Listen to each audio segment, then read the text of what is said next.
So today is July 7th, the year 2010, and this is Dianne Mary Connelly speaking into your listening. I'm so aware that, without your listening, I can't speak. So the speaking and the listening go together, and we build the world together. Beloveds, and whoever is seeing or looking, I call you beloved. The same way the Dalai Lama says there's no such thing as stranger, simply a friend you haven't met yet. And this is July 7th, my birthday. This is our birthday, because as long as one of us is here and anybody else is listening, we're still alive together, and so it could be otherwise. One day it will be otherwise. It's not yet. Maybe this is the silent anniversary I've been passing every year. It's my birthday. It could also be my death day, the one I won't remember. You won't remember, because you'll be saying, what did we know when we were with her? What did we know about life? And so right now, it's how awake am I to whatever it is that I intend that you do know about yourself and life, because I'm here. 65 times around the sun, 65 years old, new, not old or young, not that conversation, new, because I'm new at 65. I've never been 65 before. And right where you are, right where I am, we're new, brand new. This day, this once only will not happen twice day in creation. So I'm happy to be here with you on this birthday of Dianne Mary Connelly, born through the loins of a fellow two-legged, born into the arms of others who were already here on the earth, already speaking something about being, already ways of being. And in their ways of being, they learned certain things, and they didn't learn other things. And so I was born into their arms and into their conversations, and I was born like you were born, helpless, not sick, helpless. That we weren't born walking, we weren't born talking.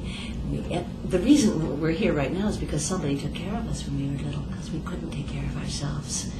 And so I'm so happy to have been taken care of by fellow two-leggeds. And I intend that this speaking be to you, beloveds, as a taking care of you, as a loving of you, as a reminder that you are love, and that you are loving, and that you are lovable. And most of us, I assert, forget that when we're born, it's called the crowning. Most of us are born head first, and it's called the crowning, and then we forget how beautiful we are and how. So here's a song. How can anyone ever tell you you are anything less than beautiful? How can anyone ever tell you you are less than whole? How can anyone fail to notice that your loving is a miracle?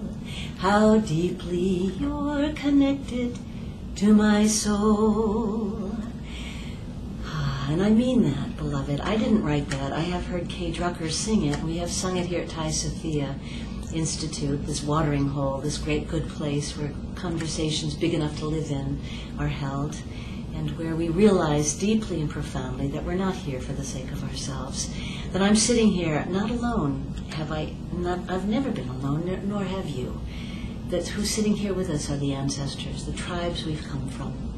All of the ancestors are ours. You could say the rivers flowing to the sea, the tribes, the elders, the generations, the rivers that you and I are flowing from are here with us right this moment. And we can call on the wisdoms of the grandmothers and the grandfathers, and in fact we must, in order to take the next part of the dance, which is to honor, to serve the children as well, because we're here to serve the children and the children's children and the children's children. All the children are ours. Whether we've had them through our world womb or the personal womb, they're all ours. And so we're here to serve them. What conversation do we need to be in, beloved, in order for the children to know how good and how beautiful they are and what possibilities are theirs? And so we take seriously, and I say we, and I keep referring to Thai Sophia, because Thai Sophia really stands for wisdoms of the tribes throughout the world, all the tribes of two-leggeds, not to mention the four-leggeds and the fins and the beaks. And all the other critters that are here with us. I mean, we're the latest arrivals, really, in the tree of life. Just a blip, actually. I mean, we're still arriving and defining what it is to be of the human sort. And we could go the way of the dinosaurs. We could be an experiment and go the way of the dinosaurs. Life won't end. Maybe this form of life will end. But it's not yet. We're here. On my birthday, our birthday, we're here 65 years later. And I almost know something. I have this thought. And then I use the phrase over and over again because it helps me to live in my day's time. It's, oh, love, where are you leading me now? And I use the word love and God interchangeably. So, beloveds, let's see, what would I have you know? Here's a poem from Hafiz that comes up. Hafiz was a Sufi poet. And Sufi is the tradition, is the mystical part of Islam. And this poem of, beloved, you are a divine elephant with amnesia, attempting to live in an anthole. Get that image, isn't that great?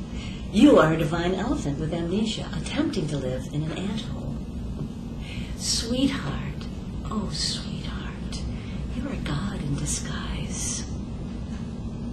So, beloveds, we're waking up to the wonder that we are, the divinity that we are, the nobility that we are, the sageliness that we are, the sweetness of being that we are, and the lightness of being.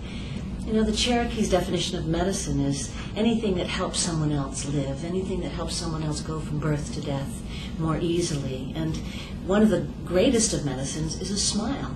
And it's like here. So this is for you, beloveds who are watching. This smile is for you.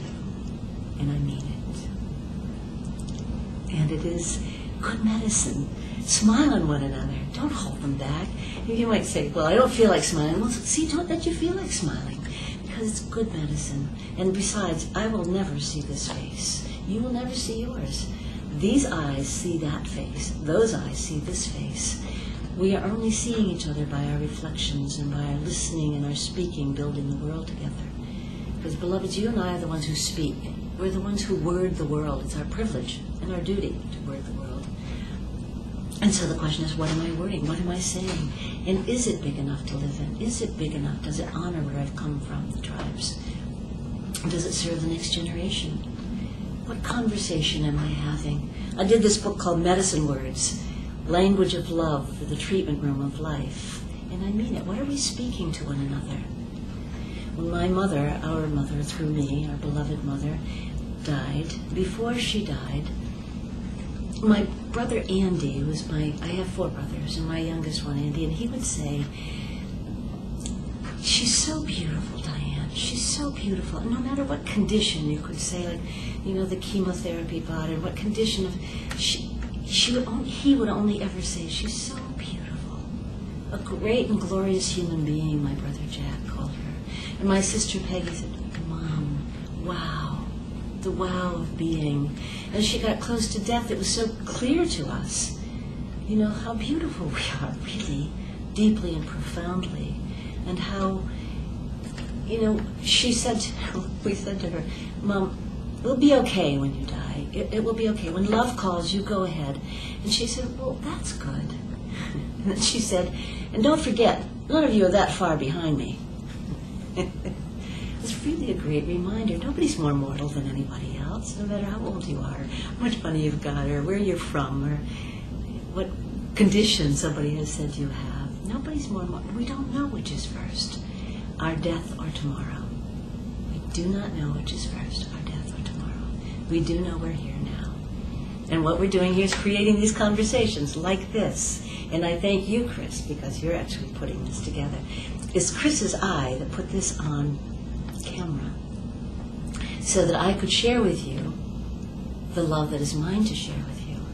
And I will say this, never, ever, beloved, never, ever be embarrassed about your love.